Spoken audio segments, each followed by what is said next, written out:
Alright guys, thanks for watching. Welcome back to the next episode. Still talking about camping, still giving you some background information on what you need to get started. Now, in this episode, what I want to talk about is probably the most important thing of this whole deal, which is gear. The big three things that you're going to need before you really want to even consider going camping. Now, when I mentioned the big three gear items, that's going to be your shelter. That's going to be your cook system, and then that's going to be your sleep system. So shelter, cooking, sleeping. Let's start with number one, your shelter. Now, by shelter, for the purpose of this video, I'm going to say it's probably either going to be a tent or a hammock. A tent, as you know, is going to be some type of enclosed structure, typically made of nylon, that goes on the ground. A hammock is going to be something that you sling between trees and you're going to be above the ground. Two completely different things, and depending on which way you go, you may need completely different gear. For ballpark, a decent tent is probably going to run you maybe between $200 and $300, and a decent hammock is going to cost you maybe about half that. I mean, they both have their pros and cons. So hammocks are completely different. With hammocks, instead of getting like a sleeping bag and a sleeping pad, you kind of have a different options here. A standard sleeping pad is going to fit anywhere, right? It goes on the ground. When you're in a hammock, you're going to want to get a certain pad that's designed for a hammock, just because the dimensions may be such that part of it is hanging off. And also the way you sleep on a hammock is a little bit different than you do on the ground. You know, you're sleeping on your back pretty much, right? You're not really sleeping on your stomach in a hammock. You just can't do it. So if you're going to be doing hammock camping, you need to look into, they have these things called underquilts, which essentially is, imagine a sleeping bag, but just one side. Sleeping bag, you normally has a top and a bottom, you're in between it, like a sandwich. If you're gonna do any type of hammock camping, they have these quilts, under quilts. And I'm gonna tell you, if you're going camping with a hammock, you're probably gonna wanna get a down quilt, just because the whole point of that is to be light.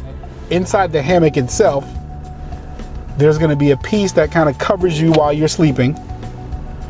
You're gonna have a quilt that goes on top of you while you're sleeping, but you also need a under quilt. This is a quilt that goes underneath you, because when you're hanging there all night, you got cold air going underneath you. And I know you don't think so. It seems counterintuitive that, well, yeah, in the summertime I'm on a hammock, I'm gonna be great. Well, when it gets overnight, you know, it drops down to like the 50s or 60s. You'd be surprised how cold you can get if you're just laying there prone. So when you start getting into hammock camping, you need to think about getting a over quilt and or an under quilt. Completely different option.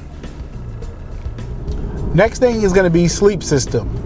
So if you are going to be camping overnight in a tent, you want to think about what you're going to sleep on. And this is probably the most important thing of it all, because one of the things that people hate about camping is because you're just uncomfortable. I mean, who wants to be uncomfortable for 8 to 10 hours per day, right? You don't. So you really want to put as much money as you can afford into your sleeping system.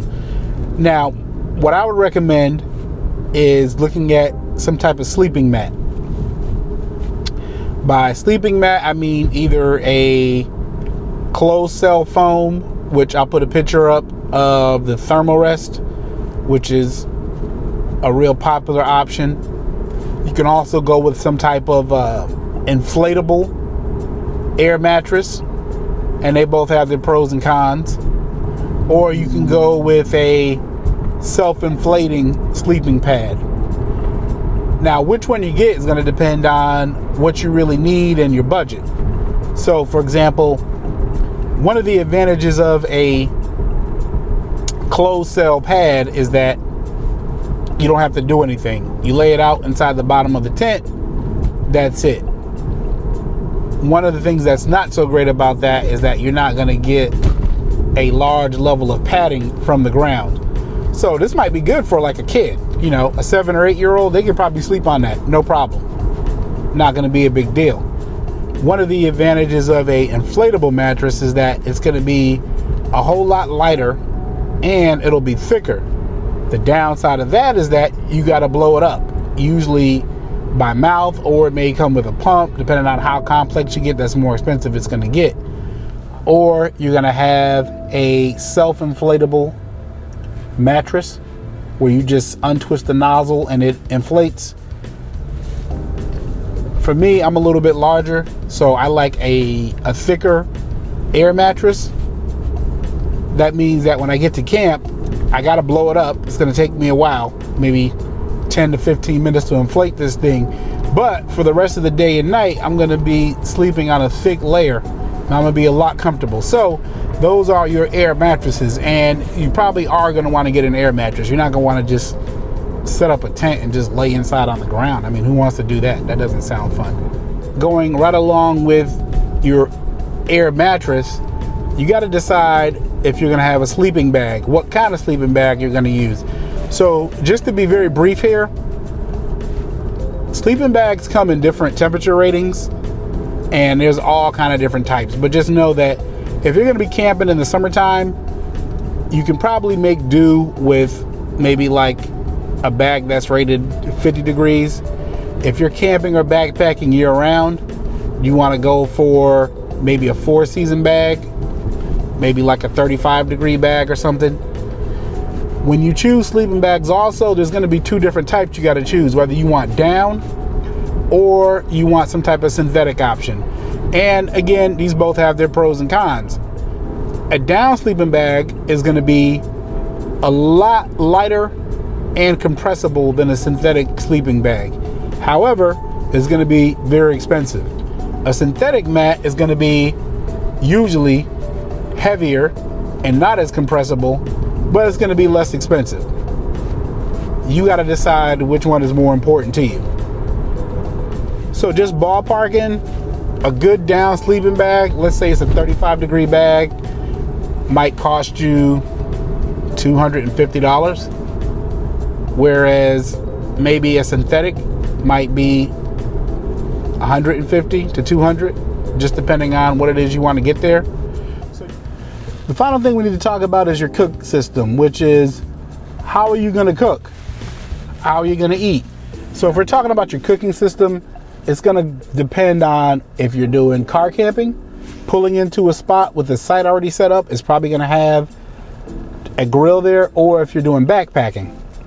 If you're going car camping for cooking, essentially all you need is what are you going to cook with? Are you going to just gather wood? Are you going to bring your own wood? Or some people bring charcoal with them just to put inside the grill. A lot more simplistic, but if you're going car camping, you just need some type of cooking system, some type of bowl and or plate and forks, as well as napkins. Pretty simple. On the other hand, if you're doing backpacking, you need to get some type of stove. And essentially the easiest way to do your cooking while backpacking is just to boil water. There's a whole industry.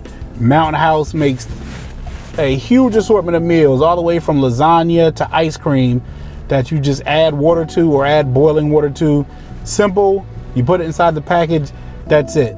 So the most common type of camping backpacking stove is some type of pocket rocket is what they called. It's a small stove, you could call it that fits in your pocket. It hooks up to a small canister of propane. Maybe it'll take you 10 minutes to boil some water. There's your water for your coffee. There's your water for your dehydrated meal. And that's it. So far we've covered all 3.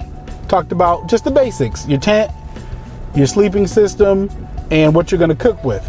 I mean, there's a million other videos on YouTube that'll go more in depth, but the big 3. And to cover all those 3 is probably going to be around $1,000. So hope that helps you out.